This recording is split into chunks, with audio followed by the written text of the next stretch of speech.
الحمد للہ رب العالمین والصلاة والسلام علی رسولہ محمد وعلی آلہ واصحابہ اجمعین اما بعد قال اللہ تعالی اعوذ باللہ من الشیطان الرجیم بسم اللہ الرحمن الرحیم لا تحرک به لسانک لتعجل به ان علینا جمعہ وقرآنہ فإذا قرأناه فاتبع قرآنہ ثم ان علینا بیانہ وقال رسول اللہ صلی اللہ علیہ وسلم کن عالما او متعلما او مستمعا او محبا لهم ولا تکن الخامس فتہلک او کما قال علیہ الصلاۃ والسلام۔ معزز سامعین، محترم حضرات، تاریخی موقع ہے اور بہت اہم موقع ہے۔ اس موقع پر میں صرف استفادہ کے لیے حاضر ہوا ہوں، چونکہ ایک ٹرننگ پوائنٹ ہے اجین کے لیے اور بڑی سعادت کی بات ہے، اس لیے استفادہ کے لیے حاضر ہوں، کچھ بیان کے لیے نہیں حاضر ہوں۔ لیکن حضرت کا حکم ہے تو اس موقع پر ایک سبق سناؤں گا اور 5 منٹ میں بات پوری کروں گا، چونکہ وقت بہت اہم ہے اور لوگ دور سے آئے ہوئے ہیں۔ ہم نے جو آیت تلاوت کی اس میں اللہ تعالیٰ نے پڑھنے پڑھانے والوں کی اہمیت کو بتلایا۔ قرآن کی حفاظت اور دین کی حفاظت، اس کی ذمہ داری اللہ تعالیٰ نے اپنے ذمے لی ہے، اللہ کے نبی صلی اللہ علیہ وسلم کے بھی ذمے نہیں ڈالی۔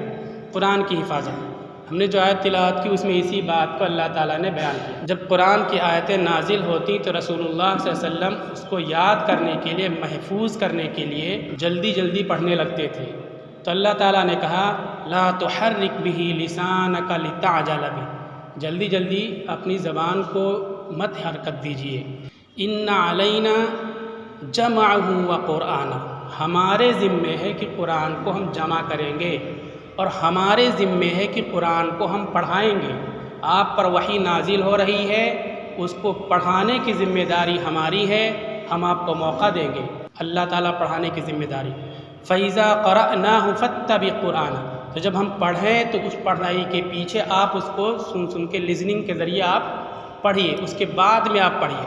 اللہ تعالیٰ حکم دیتے کہ حفاظت ہم کریں گے اور کوئی چیز بھولو گے نہیں آپ۔ اسی طرح ثُمَّ إِنَّ عَلَيْنَا بَيَانَهُ، پھر اس کو ہمارے ذمے ہے کہ ہم بیان بھی کریں گے، اس کو ایکسپلین بھی کریں گے، اس کی تشریح بھی ہم پیش کریں گے۔ اب اس کے بعد رسول اللہ صلی اللہ علیہ وسلم کے بارے میں اللہ تعالیٰ دوسرے کہتے ہیں وَيُعَلِّمُهُمُ الْكِتَابَ، کتاب کی تعلیم دیتے ہیں، والحکمہ، حکمت کی تعلیم دیتے ہیں۔ حکمت سے مراد تمام تفسیروں میں سنت ہے، دوسرا میننگ ہے وزڈم، عقل و دانش کی باتیں۔ قرآن کے ریلیٹڈ تشریحات پیش کریں گے عملی طور پر۔ یہ کون پیش؟ اللہ تعالیٰ کہتے ہیں میں یہ تشریحات پیش کروں گا اور آپ کو بتاؤں گا، آپ انسانیت کو بتلائیں گے۔ پھر بعد میں بھی یہ سلسلہ چلتا رہے گا، اللہ تعالیٰ کرتے رہیں گے۔ تو جو لوگ قرآن پڑھتے ہیں یا جو لوگ قرآن پڑھاتے ہیں یا جو لوگ قرآن کی تفسیر پیش کرتے ہیں، جو لوگ پڑھنے پڑھانے والوں اس کی مدد کرتے ہیں، وہ لوگ اپنی صلاحیت کی بنیاد پر نہیں پڑھتے ہیں، اللہ کی طرف سے ان کا انتخاب ہوتا ہے، ان کا چناؤ ہوتا ہے کہ تم کو جا کر کے مدرسہ سراج العلوم میں قرآن پڑھنا ہے، تم کو جا کر کے وہاں پڑھانا ہے، تم کو جا کر کے ان کی مدد کرنا ہے۔ جو لوگ مدد کرتے ہیں صلاحیت کی بنیاد پر نہیں مدد کرتے ہیں ذاتی، بلکہ اللہ کی طرف سے توفیق ہوتی ہے۔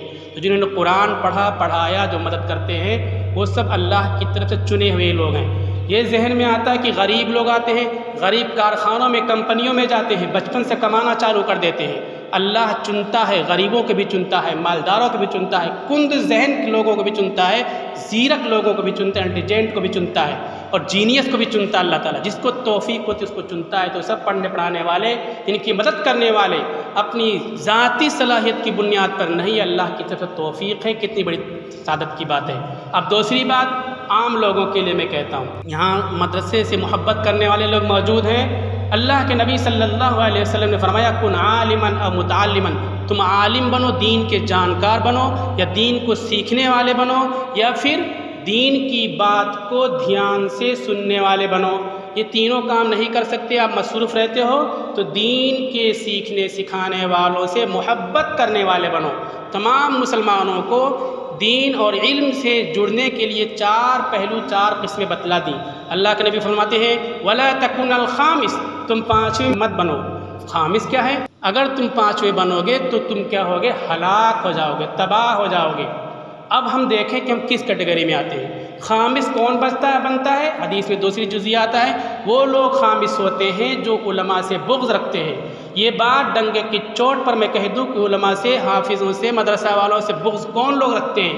وہ لوگ بغض رکھتے ہیں جو مدرسوں کی مدد نہیں کرتے، مولویوں کی مدد نہیں کرتے، جو 5 روپیہ چندہ نہیں دیتے اور 25 تصدیق نامے دیکھتے ہیں چندہ کے سلسلے میں۔ جتنا شفافیت اور ایمانداری مدرسوں کے اندر ہوتی ہے، بے شمار NGOs کی رپورٹیں میرے پاس موجود ہیں، ان کے یہاں دن کے اجالے میں مڈ ڈے میل کالی بھینسیں کھا کر کے سفید دودھ دیتی ہیں اور کاغذ میں ان کو ایماندار لکھا جاتا ہے۔